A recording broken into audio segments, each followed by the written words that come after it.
मेरा नाम युग है। मैंने अपनी जिंदगी में कई रंग देखे हैं, कुछ सपनों जैसे और कुछ ऐसे कि जिनसे नींद भी रूठ जाए। मैं एक मिडिल क्लास परिवार से आता था। मेरा घर छोटा था, लेकिन वहाँ प्यार बहुत बड़ी चीज थी। पापा सुबह सवेरे ऑफिस निकल जाते और माँ सारा दिन मेरे लिए मेहनत करती रहती। उनकी एक ही इच्छा थी, मेरा बेटा पढ़ लिख कर बड़ा आदमी बन जाए, इज्जत कमाए, दुनिया में उसका नाम हो। मैं भी कुछ ऐसा ही चाहता था, शायद इसलिए कि मैं अपने माँ बाप की आंखों में वो सपने देख लेता था जो उन्होंने खुद कभी देखने की हिम्मत नहीं की। मैंने पढ़ाई को अपनी जिद बना लिया था। छोटे से स्कूल से शुरू हुआ सफर कॉलेज तक पहुंचा तो हर दिन मेरे लिए एक नई जिद और मेहनत बन जाता। जब मैं यूनिवर्सिटी पहुंचा तो लगा कि अब जिंदगी बदलने वाली है। मैंने खुद से वादा किया था, युग, कुछ भी हो हार नहीं माननी है। लेकिन वक्त हर रोज एक नया थप्पड़ मारता। पढ़ाई का दबाव, महंगाई, फीस भरने की फिक्र, कभी कभी तो लगता कि सब कुछ छोड़ दूं।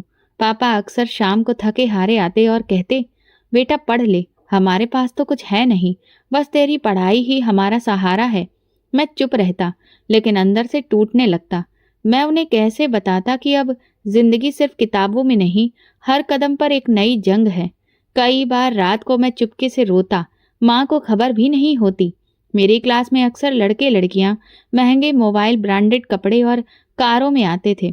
वो सब कुछ मेरे पास नहीं था, लेकिन मेरी किताबों में जो सपने थे उनका कोई मोल भी तो नहीं था। मैं अपनी फीस के लिए कभी दोस्तों से बात करके उन्हें नोट्स बेचता, कभी कोचिंग देता, पैसे जोड़कर छोटे छोटे सपने पूरे करता, लेकिन फिर भी कोई कमी सी लगती। एक दिन यूनिवर्सिटी में एक नई बात चल पड़ी। किसी ने कहा, रिया तो बहुत अमीर है, उसके पापा का बहुत बड़ा बिजनेस है। मैंने ये सब सुना, लेकिन चुप रहा, पर अंदर ही अंदर खलबली सी मच गई। रिया, वही लड़की जो हमेशा खामोश रहती, साफ सुथरी और आत्मविश्वास से भरी हुई, वो किसी बिजनेस टाइकून की बेटी थी। मेरा दिल जैसे चौंक उठा। पहली बार मेरे दिल में लालच ने जन्म लिया। मैंने खुद से झूठ बोला, क्या पता किस्मत का दरवाजा यही हो, और मैं उस दरवाजे पर दस्तक देने लगा। मैंने धीरे धीरे रिया से दोस्ती बढ़ाई। हमारी शुरुआत बहुत साधारण थी, जैसे कोई औपचारिकता। वो हमेशा शांत रहती, क्लास में ज्यादा किसी से बात नहीं करती थी, लेकिन जब बोलती थी तो हर शब्द संजीदा होता। मैं बस एक नज़र उसके पर्स और गाड़ी पर डाली थी, और मेरे दिल में एक ख्याल पनप चुका था। उसके पास वो सब कुछ था जो मैं बरसों से चाहता था। वो वही जिंदगी जी रही थी जिसका मैं सपना देखा करता था। मैंने छोटी छोटी बातों से उसके करीब जाना शुरू किया। कभी उसकी कोई फाइल उठा दी, कभी लाइब्रेरी में नोटिस के बहाने बात छेड़ दी। रिया थोड़ी हैरान रह जाती थी, लेकिन शायद उसे अच्छा भी लगता था कि कोई उसकी खामोशी को समझने की कोशिश कर रहा है। एक दिन यूनिवर्सिटी की कैंटीन में मैंने पूछा, रिया, तुम अक्सर अकेली रहती हो, इसकी कोई खास वजह? उसने कंधे उचकाकर कहा, बस मैं ज्यादा लोगों पर भरोसा नहीं करती। ये सुनकर मैं मुस्कुराकर बोला, तो फिर मुझे मौका दो, शायद मैं तुम्हारा भरोसा जीत सकूं। रिया ने एक लम्हे के लिए मुझे ध्यान से देखा, फिर पहली बार खुलकर मुस्कुराई। शायद वही लम्हा था जब उसने मुझे अपने दिल के करीब आने दिया। मैं जानता था ये सब एक खेल है, लेकिन खेल जीतने के लिए चाल चालाकी से चलनी होती है। अब हम अक्सर साथ दिखने लगे, कैंटीन में चाय पीते, लाइब्रेरी में ग्रुप स्टडी करते, और कभी कभार क्लास के बाद लंबी चहलकदमी। इस दौरान रिया ने खुद ही बताया, मेरे पापा का कपड़ों का बहुत बड़ा बिजनेस है, वो ज्यादातर वक्त दुबई में रहते हैं, मैं उनकी इकलौती वारिस हूँ। मैंने सादगी से सिर हिलाया, जैसे मुझे कोई दिलचस्पी ही ना हो, लेकिन अंदर से निश्चिंत था कि मैं बिल्कुल सही रास्ते पर हूँ। वक्त बीतता गया और रिया ने मुझ पर भरोसा करना शुरू कर दिया। एक दिन मैंने उसे यूनिवर्सिटी के गेट पर एक महंगी गाड़ी से उतरते देखा। ड्राइवर उसके लिए दरवाजा खोल रहा था। वो सफेद सलवार सूट में सजे आराम से उतरी, मेरे पास से गुजरी तो बोली, चलो आज बाहर खाना खाते हैं, तुम्हारी पसंद की जगह। मैंने हैरानी जताई, इतना खर्च क्यों करना? उसने मुस्कुराकर कहा, खर्च तब होता है जब दिल ना चाहे। हम रेस्टोरेंट के उसी हिस्से में बैठे जहां अमीर लोग बैठा करते हैं। मैंने सोचा, युग, अब तुम बहुत करीब आ चुके हो, बस एक कदम और। मैंने अपनी पर्सनैलिटी को ठीक वैसा बना लिया जैसा वो चाहती थी, समझदार, सुलझा हुआ और सबसे बड़ा वफादार। और वो वाकई मेरी बातों में आ चुकी थी। एक दिन उसने कहा, युग, अगर मैं अपने दिल की बात बताऊं तो तुम मुझसे दूर तो नहीं हो जाओगे? मैंने उसकी आंखों में देखकर कहा, कभी नहीं। रिया बोली, मुझे तुमसे मोहब्बत हो गई है। मैंने उसका हाथ थाम कर कहा, रिया, मैं भी तुम्हें खोना नहीं चाहता। लेकिन अगला मोड़ ऐसा था जिसकी मुझे उम्मीद नहीं थी। रिया ने अपने पापा से हमारे रिश्ते की बात कर दी। उसने बताया कि उसके पापा बहुत सख्त हैं, लेकिन वो किसी के सामने झुकने वालों में से नहीं है। उसने मेरे लिए हर हद पार कर दी। कई दिन घर में झगड़ा हुआ, यहाँ तक कि उसके पापा ने कहा, वो एक मामूली खानदान का लड़का है, तुम होश में तो हो? रिया ने जवाब दिया, अगर वो मामूली है तो मैं भी एक आम लड़की हूँ। मुझे युग से शादी करनी है। आखिरकार दबाव और बेटी की जिद के सामने उसका बाप झुक गया। हमारी शादी सादगी से हुई, लेकिन इसके बाद की जिंदगी बिल्कुल भी साधारण नहीं थी। बड़े से बंगले में दाखिल होते ही मुझे ये महसूस हुआ कि मैं वाकई में अब कुछ बन गया हूँ। हर तरफ नौकर, गाड़ियां, महंगे सूट और एक ऐसा रुतबा जो कभी सपने में भी नहीं देखा था। रिया हर वक्त मेरे साथ खड़ी होती, हर काम में मेरी सलाह ली जाती, हर फैसले में मेरी मौजूदगी जरूरी समझी जाती। शुरुआत के दिन बहुत खुशहाल बीते। मुझे बिजनेस की मीटिंग्स में ले जाया गया, फैक्ट्री के दौरे करवाए गए, जरूरी क्लाइंट से मेरी पहचान करवाई गई। रिया के पापा कभी गंभीर नजरों से मुझे देखते तो कभी खामोशी से सिर हिला देते। मैं उनकी नजरों में वो मुकाम पाना चाहता था जो वो रिया के लिए रखते थे, लेकिन शायद वो जानते थे कि मैं वो नहीं जो दिखता हूँ। एक शाम अचानक रिया के पापा की तबीयत बहुत ज्यादा बिगड़ गई। उन्हें हार्ट अटैक आया। अस्पताल ले जाया गया, लेकिन वो बच न सके। सब कुछ जैसे पलक झपकते ही बदल गया। बंगले में खामोशी छा गई और रिया का चेहरा सफेद पड़ गया। मैं उलझ गया। मुझे दुख तो हुआ, लेकिन इस दुख के साथ एक अजीब सा एहसास भी था। अब ये सब कुछ मेरा है। कुछ ही दिन बाद वकील ने बताया कि रिया के पापा ने अपनी सारी जायदाद, फैक्ट्रियां, बैंक अकाउंट्स और पूरा बिजनेस रिया के नाम पर कर दिया है, और रिया ने सब कुछ मेरे नाम कर दिया। अब आप ही सब कुछ संभालेंगे सर? वकील ने फाइल बंद करते हुए कहा। मैंने खामोशी से सिर हिलाया, लेकिन दिल के अंदर खुशी की लहर दौड़ गई। अब मैं वो युग नहीं रहा जो फीस भरने के लिए नोट्स बेचता था। अब मैं एक बिजनेसमैन था, कामयाब, अमीर और रुतबेदार। मैंने रिया का शुक्रिया अदा किया, उसके सिर पर हाथ रखा। वो बोली, मुझे खुशी है कि अब तुम पापा के बिजनेस को संभालोगे। अब तुम ही मेरे सब कुछ हो। रिया ने मेरा साथ दिया, लेकिन मैं अब धीरे धीरे उससे दूर होने लगा। मैं रोज फैक्ट्री जाता, वापसी पर देर से घर आता, कभी बिजनेस पार्टनर की मीटिंग्स तो कभी किसी 5 स्टार होटल में डिनर। रिया कोई सवाल नहीं करती थी, शायद इसलिए कि उसने मुझे पूरी तरह से भरोसा दे दिया था। मेरे मम्मी पापा शहर के सबसे मशहूर और महंगे हॉस्पिटल में अपना इलाज करवा रहे थे। मैं उनसे अक्सर मिलने जाया करता था, लेकिन शायद अब उनकी उम्र पूरी हो रही थी।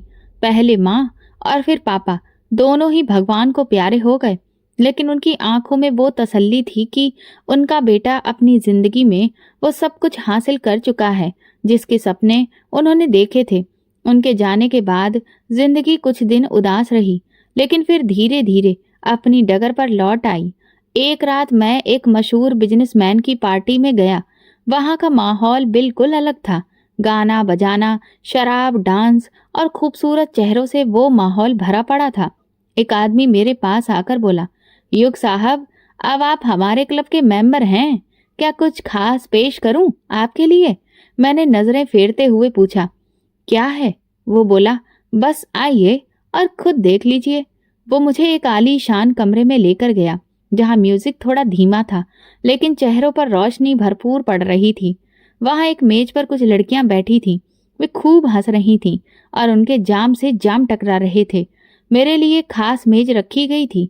मैं उनके पास ही बैठ गया। पहली बार मेरे हाथ में जाम आया, जिसे अब तक मैंने सिर्फ दूसरों के हाथों में देखा था। एक लड़की मेरे करीब आकर बोली, युग साहब, आप हमारे नए मेहमान हैं। मैं हंसते हुए बोला, शायद अब मैं रोज रोज का मेहमान बन जाऊं। वो हंसने लगी और फिर वो रात मेरे लिए एक नया ही दरवाजा खोल गई। अगले दिन मैं फैक्ट्री में लेट पहुंचा। रिया ने पूछा, रात को कहाँ थे? फोन क्यों बंद था? मैंने फोन उठाकर दिखाया। बैटरी खत्म हो गई थी। क्लाइंट के साथ देर तक मीटिंग थी। उसने भरोसा कर लिया। वह हमेशा ही भरोसा कर लेती थी। कुछ दिन बाद मेरी पहचान गौहर जान से हुई। वो एक रुतबे वाली औरत थी, बिजनेस कम्युनिटी में बहुत फेमस, लेकिन उसकी महफिलें अंदरूनी महखानों में ज्यादा मशहूर थीं। एक दिन पार्टी में उसने मेरा हाथ पकड़कर कहा, युग, तुम जैसे नौजवान को कुछ खास दिखाने का दिल है। गौहर जान ने मेरे लिए वो दरवाजा खोला जिसके पीछे वो सब कुछ था जो मैंने अब तक सिर्फ फिल्मों या कहानियों में सुना था। पहली बार जब मैं उसके साथ उसकी महफिल में गया तो हैरत से ज्यादा ताज्जुब हुआ। वो जगह एक आम इमारत के पिछले हिस्से में थी, लेकिन अंदर जाते ही माहौल बदल जाता। हल्की रोशनी, धीमे संगीत की आवाज और अलग अलग खुशबुओं की महक। युग साहब, यहाँ हर चीज खास है, बस चुनने की देर है, गौहर ने मुस्कुराकर कहा। मैं खामोशी से कमरे के अंदर देखता रहा। सामने सोफे पर कई लड़कियां बैठी थीं। हर एक का अंदाज, लिबास और बातचीत अलग थी। उनमें से एक ने मेरी तरफ देखकर धीरे से आंख मारी। मैं नजर चुरा गया, लेकिन गौहर ने मेरी पीठ पर हाथ रखकर कहा, आज तुम नए हो, कल ये सब तुम्हें चाहने वाली होंगी। पहली रात एक गुमराह रास्ते ने मुझे पकड़ लिया था। दौलत की वजह से मैं वहां खास मेहमान था। मेरे लिए हर हद पार की जा सकती थी। गौहर जान ने एक लड़की को इशारा किया, चांदनी, साहब को कंपनी दो। चांदनी हंसते हुई मेरे पास आकर बैठ गई। वो चमकती आंखों वाली लड़की थी। युग साहब, पहली बार आए हैं क्या? वो हंसकर बोली। मैंने कहा, हाँ, तुम भी खास लग रही हो। मैं थोड़ा झिझकते हुए बोला। वो फिर से खिलखिलाकर हंसते हुए बोली, यहाँ सब खास होते हैं, बस कुछ कम और कुछ ज्यादा। उस रात के बाद मेरी वापसी का कोई सवाल ही नहीं था। अगले दिन और फिर अगला दिन मैं हर रात वहीं होता। हर बार एक नया चेहरा, नई बात, नई फिजा। मैंने बस एक नियम बनाया, किसी से दिल नहीं लगाना है, सिर्फ वक्त गुजारना है। रिया को कुछ भी खबर नहीं थी। वो अभी भी वही पुरानी रिया थी। हर सुबह मेरे लिए, हर रात मेरे इंतजार में आंखें बिछाए बैठी। मैं रोज नया बहाना बनाता। क्लाइंट के साथ था, बिजनेस ट्रिप पर था, देर हो गई। अक्सर वो कहती, युग, तुम बहुत बदल गए हो। पहले तुम छोटी छोटी बातें भी बताते थे, अब तो मुझसे दूर हो गए हो। जिंदगी बदल गई है रिया, सब कुछ बदल गया है। मैं जानता था कि मैं जो कुछ भी कर रहा हूँ वो गलत है, लेकिन उस पल में मेरे लिए कोई भी चीज गलत या सही नहीं रही थी, बस मेरी इच्छाएं थीं। गौहर जान अब मेरे रूटीन का हिस्सा बन चुकी थी। अक्सर वो खुद कॉल करती, युग, आज एक खास मेहमान आ रहा है, तुम जरूर आना। एक रात उसने मुझे एक बेहतरीन पार्टी में बुलाया, जहां सिर्फ वीआईपी लोग ही आ सकते थे। पार्टी एक बंगले में हुई, शहर के सबसे महंगे इलाके में। वहां पहुंचते ही फोन बंद करना होता था और चेहरे पर नकाब पहनना नियम था। वहां दाखिल होते ही एक नई दुनिया मेरा स्वागत कर रही थी। कमरे गहरे रंग में डूबे हुए, दीवारों पर अजीब तस्वीरें और माहौल में एक अजीब सा सन्नाटा। गौहर मेरे कान में बोली, ये वो जगह है जहां तुम अपनी हर ख्वाहिश पूरी कर सकते हो, बिना किसी सवाल के। मैंने वहां कई ऐसे चेहरे देखे जो आम जिंदगी में बहुत रुतबे वाले और साफ सुथरे किरदारों में जाने जाते थे, लेकिन वहां सब बराबर थे, सब बेनकाब। मैं खुद को रोक नहीं पा रहा था। कभी कभी मैं खुद हैरान होता, क्या मैं वही युग हूँ जो अपने माँ बाप की जिंदगी बेहतर बनाने के लिए लड़ाई लड़ रहा था? लेकिन फिर मैं खुद को याद दिलाता, ये सब मैंने खुद के लिए हासिल किया है, ये सब मेरा है। एक दिन जब मैं फैक्ट्री के ऑफिस में बैठा था तो अकाउंटेंट आया और बोला, सर, पिछले 3 महीने में आपके पर्सनल अकाउंट से 4 करोड़ रुपए निकल चुके हैं, सब कैश विड्रॉल है। मैंने फाइल ली, दस्तखत किए और कहा, और अगर जरूरत पड़े तो बता देना, फिक्र मत करो। अब मैं सिर्फ खर्च कर रहा था, वक्त, पैसा और खुद को। मेरी रातें गौहर के अड्डे पर गुजरती और दिन बिजनेस की मीटिंग्स में। कोई मुझे कुछ भी नहीं कहता था, क्योंकि मैं मालिक था और मालिक से सवाल नहीं किए जाते। उस रात गौहर ने खुद कॉल की, युग, आज कुछ खास है तुम्हारे लिए, एक नई चीज है जैसी तुमने मांगी थी। मैंने तुरंत गाड़ी की चाबी उठाई और बिना कुछ पूछे निकल पड़ा। अब ये मेरा रूटीन बन चुका था, एक फोन कॉल, एक वादा, एक चेहरा, और एक रात। गौहर ने मुझे वक्त और जगह मैसेज पर भेज दी। जगह शहर से बाहर एक सुनसान चौराहा था, जहां अक्सर गाड़ियों में वे लड़कियां बिठाई जाती थीं जिन्हें किसी के लिए इनाम समझा जाता था।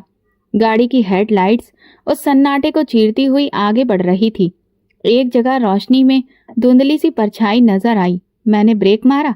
गाड़ी रुकी तो देखा कि वो एक दुबली पतली छोटे कद की लड़की थी, बहुत ही साधारण कपड़ों में, सिर पर सफेद रंग का दुपट्टा और नजरें झुकी हुई।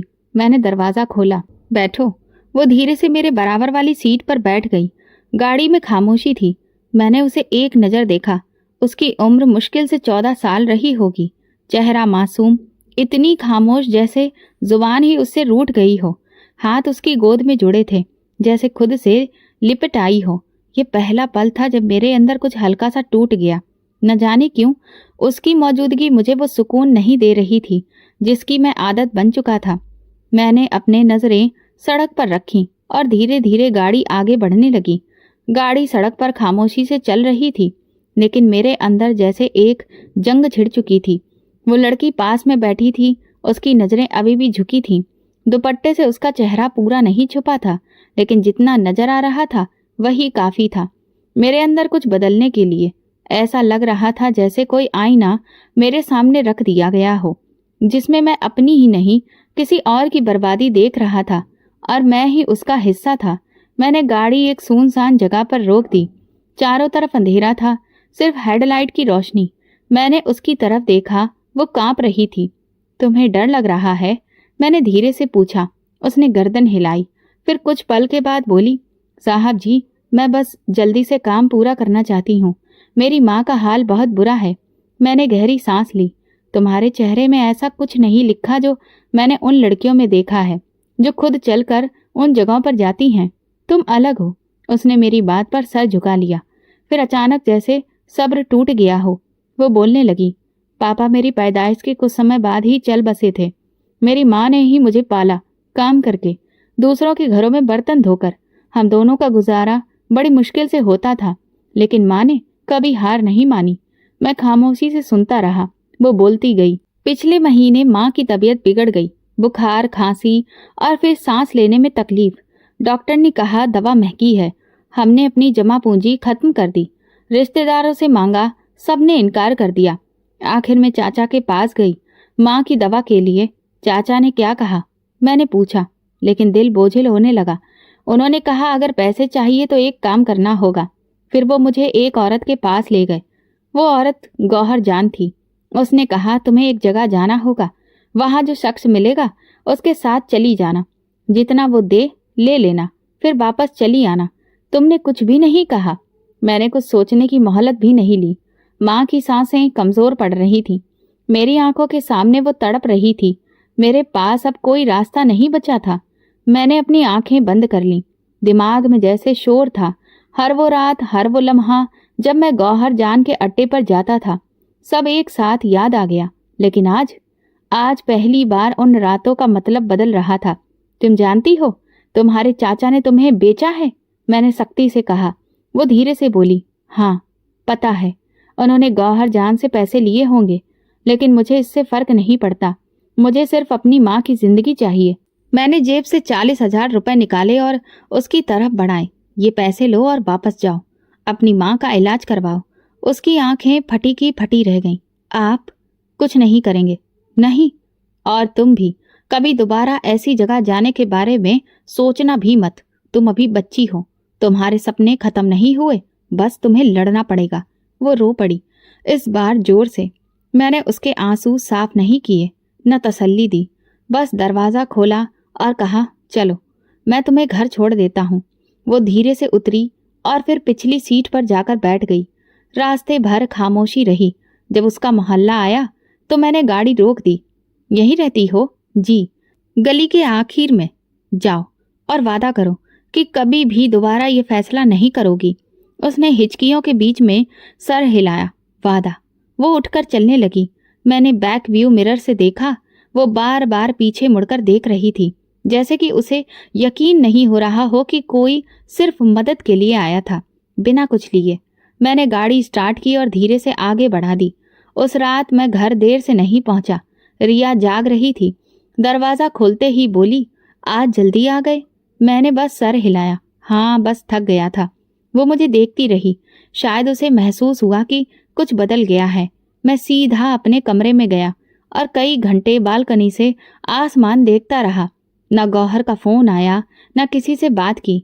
बस एक चेहरा बार बार सामने आता रहा, वो साधारण सा डरा हुआ चेहरा, वो सच जो मुझे तोड़ गया था।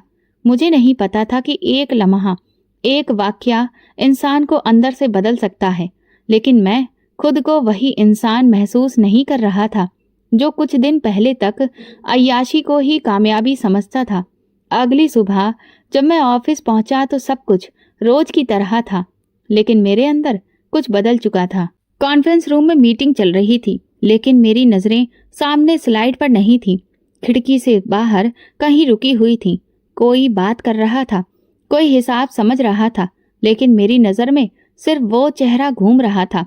वो छोटी सी लड़की, वो साधारण से कपड़े, वो कपकपाती हुई आवाज। युग साहब, आप कुछ कहना चाहेंगे? मैनेजर ने सवाल किया। मैं चौंक कर उसकी तरफ देखा, फिर धीरे से कहा, नहीं, सब ठीक है, आप लोग आगे बढ़िए। मैं पहली बार किसी मीटिंग में खामोश रहा था। दिन भर के बिजी शेड्यूल के बाद भी दिल का बहुत हल्का नहीं हो रहा था। शाम को घर वापस आया तो रिया किचन में थी। कुछ देर दरवाजे पर मैं खड़ा रहा। वो सब्जी काट रही थी, कुछ गुनगुना रही थी, जैसे उसे किसी जवाब की जरूरत ही नहीं हो। आज तुम बहुत सुकून में लग रही हो। पता नहीं, लगता है तुम आज कुछ बदले बदले हो। शायद हूं मैं। फिर कोई जवाब नहीं दिया और उसके साथ बैठकर खाना खाया। उसके बाद वो कुछ बोली नहीं, बस मुझे हैरत से देखती रही। अगले दिन जब गौहर ने फोन किया तो मैंने फोन साइलेंट पर डाल दिया। 3 बार फोन आया, लेकिन मैंने नहीं उठाया। और रात को जब गाड़ी निकाली तो गौहर के अड्डे की तरफ रुख करते करते रुक गया। यू टर्न लिया और घर वापस आ गया। ये छोटा सा फैसला मेरे लिए नया था, लेकिन इस फैसले में एक अजीब सा सुकून था। आप आज जल्दी घर आ गए? हैरानी से रिया ने पूछा। बस, कहीं जाने का दिल नहीं था, मैंने खामोश सा जवाब दिया। वो अपनी बात खत्म करके चली गई थी, लेकिन मैं जानता था कि उसके दिल में सवाल उठ रहे हैं।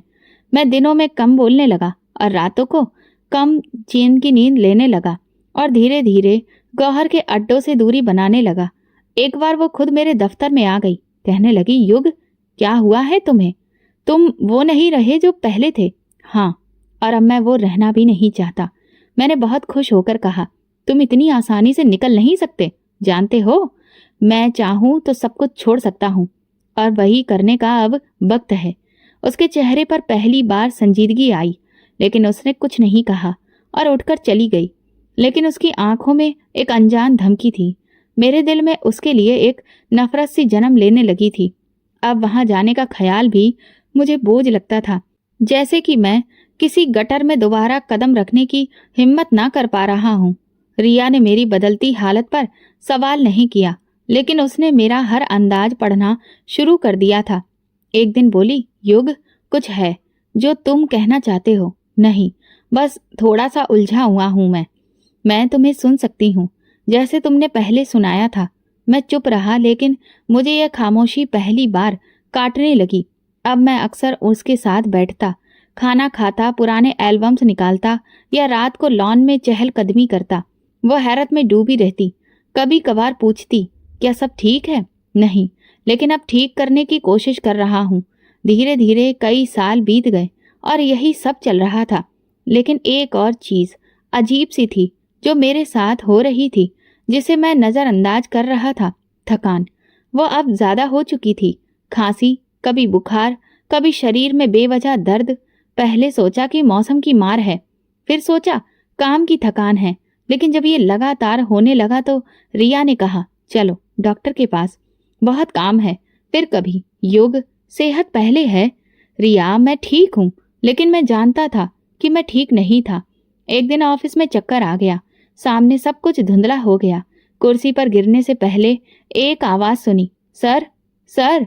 होश आया तो अस्पताल में था। होश आया तो रिया मेरे पास बैठी थी और डॉक्टर रिपोर्ट देख रहा था। आपकी तबीयत कब से खराब है? डॉक्टर ने सवाल किया। कुछ दिनों से, मामूली सी बात है। मामूली बात होती तो बेहोश नहीं होते आप। हमें और ज्यादा टेस्ट करने होंगे। रिया ने मेरा हाथ पकड़ा। अब कुछ मत छुपाना युग। मैंने नजरें चुरा ली। दिल में डर था जो पहले कभी नहीं था। अगले दिन कुछ और ब्लड टेस्ट हुए। डॉक्टर ने कहा हम कुछ इन्फेक्शंस चेक करेंगे, कुछ रिपोर्ट्स कल तक आ जाएंगी। उस रात अस्पताल के बिस्तर पर लेटे हुए मैं सिर्फ छत देखता रहा। बाहर बारिश हो रही थी और मेरे अंदर कुछ टूटने के करीब था। वो सब रातें, वो सब गलतियां, सब याद आ रही थी। रिया मेरी तरफ देख रही थी। उसकी आंखों में खामोश सवाल था जिसका जवाब मेरे पास नहीं था। लेकिन एक बात साफ हो गई थी, मैं चाहे जितना भी बदल जाऊं, अतीत अपनी कीमत जरूर लेता है। और शायद वो वक्त आ चुका था। अस्पताल का कमरा शांत था, लेकिन कमरे के अंदर एक ऐसा शोर था जो सिर्फ मुझे सुनाई दे रहा था। दीवार पर चलती घड़ी की सुइयां जैसे मेरी जिंदगी गिन रही थी। डॉक्टर अंदर आया। हाथ में एक फाइल थी, चेहरे पर हल्की सी संजीदगी। युग सर, आपकी रिपोर्ट आ चुकी है। उसकी आवाज में वो नमी थी जो अक्सर बुरी खबर से पहले सुनाई देती है। मैं सीधे होकर बैठने की कोशिश करने लगा, लेकिन शरीर में जैसे जान ही नहीं रही थी। क्या दिक्कत है? मैंने मामूली लहजे में पूछा। डॉक्टर ने कुर्सी खींचकर मेरे पास बैठते हुए कहा, हमें अफसोस है, लेकिन आप HIV पॉजिटिव हैं और ये बीमारी अब अपने आखिरी स्टेज पर पहुंच चुकी है। शब्दों का बोझ मेरे सीने पर ऐसे गिरा जैसे कोई पहाड़ आकर बैठ गया हो। मैंने पलक के झटके में जैसे सुना ही नहीं। क्या आपको यकीन है? मेरी आवाज खुद मेरे कानों में अजनबी लग रही थी। हमने सारे टेस्ट कंफर्म किए हैं। आपके शरीर की रोग प्रतिरोधक क्षमता खत्म हो चुकी है। इसकी इम्यूनिटी इतनी कम हो गई है कि किसी भी इन्फेक्शन से खतरा बहुत बढ़ सकता है। मैं खामोश हो गया। आंखें छत की तरफ उठी जहां बस एक सफेद खालीपन था। मन में एक एक करके चेहरे आने लगे। कभी रिया का, मेरे माँ बाप का, वो मासूम बच्ची और गौहर, और फिर उसके बाद वो दर्जनों चेहरे जो अब धुंधले पड़ चुके थे। कितना वक्त है मेरे पास? डॉक्टर ने फाइल बंद करते हुए कहा। ये बताना मुश्किल है। हो सकता है कुछ हफ्ते, हो सकता है 1 महीना, लेकिन ठीक होने की उम्मीद कम है। मैंने सिर्फ सर हिलाया। डॉक्टर चला गया और मैं बिस्तर पर लेट गया। सांस लेते हुए महसूस हो रहा था कि जैसे हवा भी अब अपना बोझ दिखा रही हो। अगली सुबह रिया को 4 धाम की यात्रा पर जाना था। मैंने उसे कुछ भी नहीं बताया। उसने अपना बैग पैक किया और मेरे पास आकर बोली, युग, प्रार्थना करना। मैंने जवाब दिया, तुम बस अपना ख्याल रखना। उसने मेरे माथे पर हाथ फेरा और फिर चली गई। उसके जाने के बाद जैसे कमरे में अंधेरा फैल गया। मैं उसी बिस्तर पर लेटा रहा, कभी आंखें बंद करता, कभी खोलता, कभी सोचता। कुछ देर बाद अस्पताल के पर्दे हटे। एक नर्स आई, अंदर दाखिल हुई। उसने मुझे देखा और हल्की सी मुस्कुराहट फैलाई। मैंने नजरें मोड़ ली। अब किसी से बात करने का दिल नहीं था। वो ब्लड प्रेशर चेक करती रही, कुछ लिखती रही और फिर खामोशी से बाहर चली गई। दिन गुजरते गए, लेकिन मेरे लिए वक्त अब एक बेईमानी सी गिनती बन चुका था। खाना खाता लेकिन छोड़ देता था। दवाइयां रखी जाती, मैं हाथ भी नहीं लगाता। एक दिन मैंने अपना मोबाइल खोला। गौहर का पुराना मैसेज अभी भी बिना पढ़े पड़ा था। लौट आओ युग, तुम्हारे लिए सब वैसा ही है। मैंने मैसेज डिलीट कर दिया और मोबाइल ऑफ कर दिया। एक दिन शाम को मैंने अपनी पुरानी डायरी निकाली। उसके पहले पन्ने पर लिखा था, मेरी कामयाबी मेरे माँ बाप की खुशी होगी। मैं हंस पड़ा, एक थकी हुई टूटी हुई हंसी। अस्पताल के बिस्तर पर लेटे हुए कई दिन गुजर चुके थे। रिया अभी तक वापस नहीं आई थी और मैं वक्त के साथ साथ कमजोर होता जा रहा था। हर दिन एक जैसा था। वही सफेद छत, वही दवा की गंध और वही खामोशी जिसमें मौत की आहट सुनाई देने लगी थी। डॉक्टर दिन में 2 बार आते, रिपोर्ट्स देखते, खामोशी से सिर हिलाते और चले जाते। एक नर्स रूटीन से आती, सुबह भी शाम भी। उसकी मौजूदगी में कोई दिखावा नहीं था। दवा देती, ब्लड प्रेशर चेक करती और कभी कभी पानी का गिलास पकड़ा देती। एक शाम जब मैं बिस्तर पर आंखें बंद किए लेटा था, मुझे किसी के चलने की हल्की सी आवाज सुनाई दी। कदमों की आहट जैसे कमरे की दीवारों से टकराकर मेरे दिल तक आ रही थी। आंखें खोली तो वही नर्स सामने खड़ी थी, लेकिन इस बार चेहरा जाना पहचाना लगा। मैंने ध्यान से देखा, एक पल पहचानने में लगा, फिर दिल जैसे रुक सा गया। तुम? तुम वही हो ना? मेरी आवाज कांप गई। वो धीरे से मुस्कुराई और सिर हिलाया। जी, मैं वही हूँ। मैं सीधा होकर बैठने की कोशिश करने लगा, लेकिन शरीर में जान नहीं थी। आंखों से आंसू बहने लगे।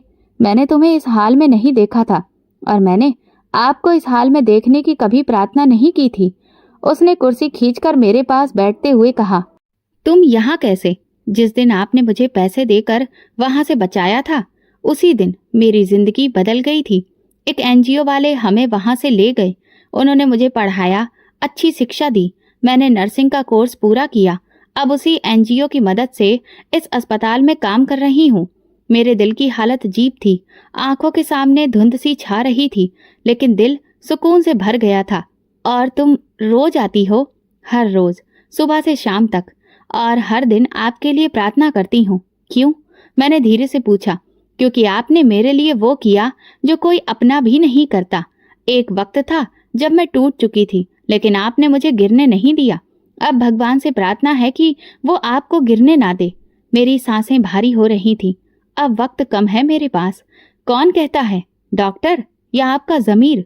शायद दोनों, मैंने कहा। वो बोली, मुझे पूरा भरोसा है, भगवान चमत्कार करेगा। अगर उसने मुझे बचाया है तो वो आपको भी बचा सकता है। उसकी आंखों में जो भरोसा था, वो मेरे अंदर कुछ जगा रहा था। मैंने उसका हाथ पकड़ा। तुम्हारे जैसी लड़की, तुम्हारे जैसी बेटी भगवान सबको दे। ये तो बस आपकी दुआ का नतीजा है। और अब मेरी प्रार्थना है कि आपकी जिंदगी लौट आए। अगले कुछ दिन वो लगातार मेरे साथ रही। मेरी दवाइयों, रिपोर्ट्स, यहाँ तक कि डॉक्टर से मेरी बातचीत भी वही करवाती। कभी जबरदस्ती खाना खिलाती, कभी मुझे अच्छी अच्छी किताबें पढ़कर सुनाती। उसने भगवान की एक छोटी सी मूर्ति मेरे सिरहाने रख दी। एक सुबह जब मैं आंखें खोल रहा था, डॉक्टर कमरे में आए। उनके चेहरे पर वो कठोरता नहीं थी जो पहले हुआ करती थी। उन्होंने मेरी रिपोर्ट्स देखी। युग सर, आपकी नई रिपोर्ट्स पहले से बेहतर हैं। क्या मतलब? मैंने हैरत से पूछा। हम खुद हैरान हैं। जिस मरीज की इम्यूनिटी पावर खत्म हो चुकी थी, वही अब ठीक हो रहा है। ये कोई सामान्य प्रोग्रेस नहीं है, शायद कोई चमत्कार है। लेकिन फिर भी हमें अभी ज्यादा खुश नहीं होना चाहिए। अगली रिपोर्ट्स आने तक का इंतजार करें। नर्स, जो हमेशा की तरह चुपचाप खड़ी थी, मुस्कुरा रही थी। डॉक्टर चले गए। मैंने उसकी तरफ देखा और कहा, ये सब तुम्हारी ही प्रार्थनाओं का असर है। ये सब करने वाला भगवान है। मैं तो बस एक जरिया बनी हूँ। मैंने आंखें बंद की और गहरी सांस ली। जिंदगी जैसे थोड़ी थोड़ी लौट रही थी। शरीर हल्का लग रहा था। दिल फिर से धड़कने लगा। तुम्हारा नाम क्या है? मैंने पहली बार पूछा। माही, उसने धीरे से कहा। माही, अगर तुम ना होती, शायद मैं भी नहीं होता। उसने हंसकर कहा, आप बिल्कुल होते। प्रार्थना बस थोड़ी देर से पहुंचती है। रिया के लौटने के दिन भी पास आ रहे थे। मैंने फैसला किया था कि वो आए तो मैं उसे सब सच बता दूंगा। लेकिन आज पहली बार लगा था कि शायद मैं जिंदा रह पाऊंगा। सिर्फ जिंदा नहीं, बल्कि बदल कर, संवर कर। और ये बदलाव किसी दवा से नहीं, एक प्रार्थना से आया था।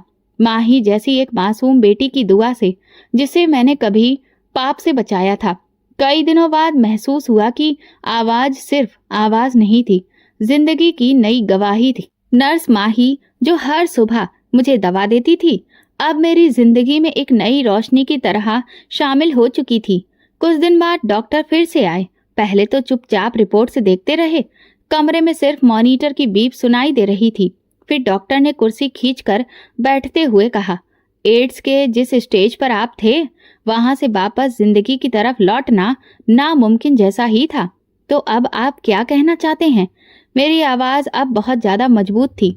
अब तो मानना पड़ेगा कि वाकई आपकी हालत में सुधार हो रहा है। वायरस का असर कम हो रहा है। शरीर दोबारा खुद को ठीक कर रहा है। माही एक तरफ खड़ी मुस्कुरा रही थी, जैसे उसे पहले से पता हो कि डॉक्टर क्या कहने वाले हैं।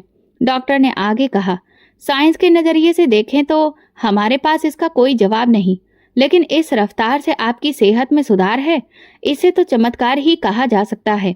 मैंने माही की तरफ देखा। वो चुपचाप 2 कदम पीछे हट गई थी। मैं समझ गया, ये उसी दुआ का असर था जिसने मुझे अंधेरे से वापस खींच लिया था। डॉक्टर ने रिपोर्ट टेबल पर रखते हुए कहा, अगर ये सुधार इसी तरह से जारी रहा तो हम उम्मीद कर सकते हैं कि कुछ ही हफ्तों में इस बीमारी पर कंट्रोल पा लिया जाएगा। फिर आप रेगुलर दवाओं, रूटीन चेकअप और हल्की एक्सरसाइज के साथ खुद को लंबे वक्त तक स्वस्थ रख सकते हैं। डॉक्टर चले गए। अब कमरे में सिर्फ मैं और माँ ही थे। ये तुम्हारी प्रार्थना का असर है, मैंने कहा। ये भगवान की मर्जी थी, उसने धीरे से कहा, लेकिन मैंने दिन रात आपके लिए प्रार्थना की। तुम्हें उस दिन कैसे यकीन था कि मैं ठीक हो जाऊंगा, जैसे मुझे उस दिन यकीन था कि आप मुझ पर हाथ नहीं उठाएंगे। वही भरोसा मुझे भगवान से भी मिला। ये सुनते ही मेरी आंखें भर आईं, लेकिन इन आंसुओं के साथ पहली बार दिल में शुक्र था, डर नहीं। 1 हफ्ते बाद फिर से रिपोर्ट आई और उनमें बीमारी ठीक होती साफ लिखी थी। अब डॉक्टर ने मेरी दवाई कम कर दी और मुझे कमरे के बाहर चलने फिरने की इजाजत दे दी। पहली बार जब मैं व्हीलचेयर की जगह अपने कदमों पर चला, माँ ही मेरे साथ थी। ये अस्पताल की गैलरी बहुत छोटी लगती है ना? मैंने कहा। जब इंसान दोबारा जीना सीख ले तो सब छोटा लगने लगता है, उसने जवाब दिया। हम दोनों खामोश चलते रहे। हर कदम मेरी जिंदगी के लिए एक नया ऐलान था। रिया वापस आ चुकी थी और मैंने उसे कुछ भी नहीं बताया था, लेकिन अब वक्त आ गया था। जब वो अस्पताल आई तो मैं कुर्सी पर बैठा उसका इंतजार कर रहा था। वह आंखों में आंसू लिए बोली, तुम अब पहले से बेहतर लग रहे हो। मैंने कहा, बेहतर इसलिए क्योंकि अब मेरे पास झूठ नहीं है। वो कहने लगी, क्या मतलब है? मैं तुमसे बहुत कुछ छुपाया है। मेरी जिंदगी में वो सब था जो मैंने तुम्हें कभी पता नहीं चलने दिया और ना ही तुमने कभी जानने की कोशिश की। लेकिन अब मैं तुम्हें सच बताना चाहता हूँ, सब कुछ। उसने कुर्सी खींचते हुए मेरे पास बैठते हुए कहा, बताओ। मैंने उसे सब बताया। गौहर, अय्याशी, बीमारी, माही की कहानी। वो खामोशी से सुनती रही, एक शब्द नहीं बोली और ना ही एक आंसू साफ किया। आखिर में बस इतना कहा, अगर भगवान ने ही तुम्हें माफ कर दिया है तो फिर मैं कौन हूँ कुछ कहने वाली। मैंने उसके कदमों में सिर झुका लिया। अगर तुम न होती तो शायद मैं कभी वापस नहीं आता। मैं तुम्हारे साथ हूँ, लेकिन अब तुम्हें खुद को भी साथ रखना होगा। हम दोनों बाहर लॉन में आ गए। सूरज डूब रहा था और रोशनी की लकीरें हमारी आंखों से टकरा रही थीं। कुछ देर बाद माही आई। रिया ने उसे गले लगाया। मैं तुम्हारी शुक्रगुजार हूँ बेटी, माही ने सिर झुकाकर कहा। ये सब आपके पति की पहली भलाई का सिला था। मैंने दिल ही दिल में सोचा, सच में अच्छाई कभी भी बेकार नहीं जाती और गुनाह कभी छुपता नहीं है। लेकिन अगर नीयत बदल जाए तो जिंदगी भी बदल सकती है। मैं अभी भी बीमार था, लेकिन उम्मीद अभी बाकी थी और ये उम्मीद किसी दवा से नहीं, दुआ से आई थी। एक मजबूर बेबस लड़की की दुआ जो अब एक मजबूत लड़की बन चुकी थी। और अब मेरी बेटी भी। अस्पताल से लौटते वक्त मैं बाहर खिड़की से देखता रहा और खामोश बैठा था। रिया मेरे बराबर बैठी थी। ड्राइवर कभी कभी आईने से हमारी तरफ देख लेता। शायद वो भी हैरान था कि ये युग जो हमेशा फोन में व्यस्त होता था आज बिल्कुल चुप है। रास्ते में मैंने रिया की तरफ देखा। मैं सोच रहा हूँ कि माही और उसकी माँ को हमारे साथ रहना चाहिए।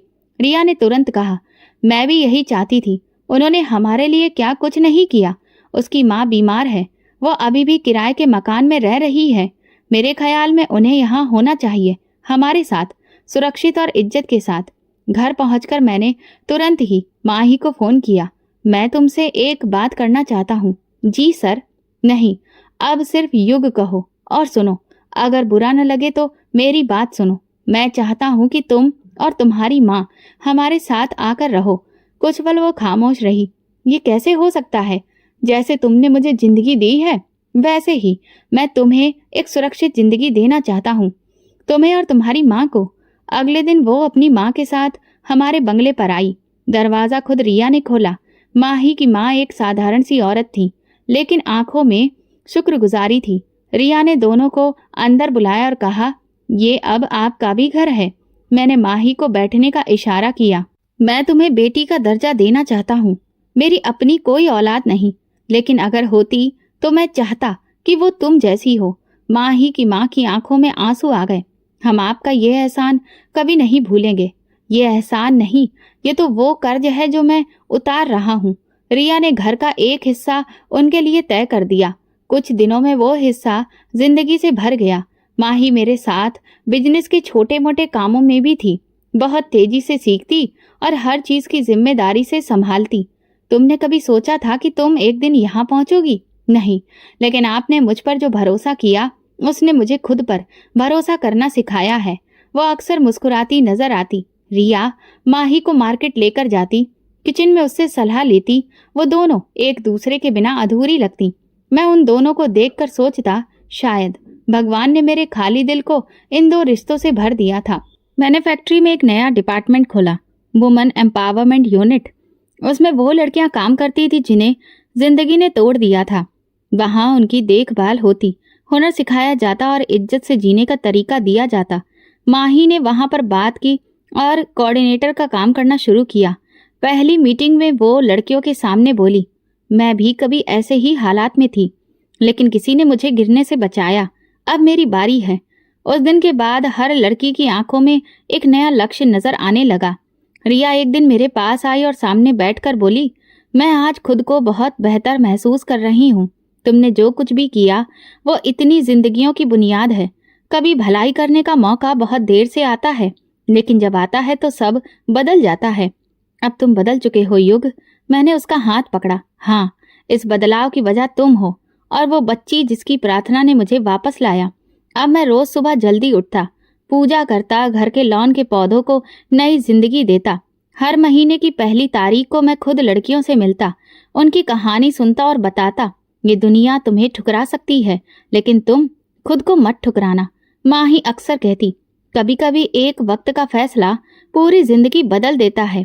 मैं उसकी तरफ मुस्कुरा देता, और कभी किसी का एक आंसू पूरी आत्मा को धो देता है।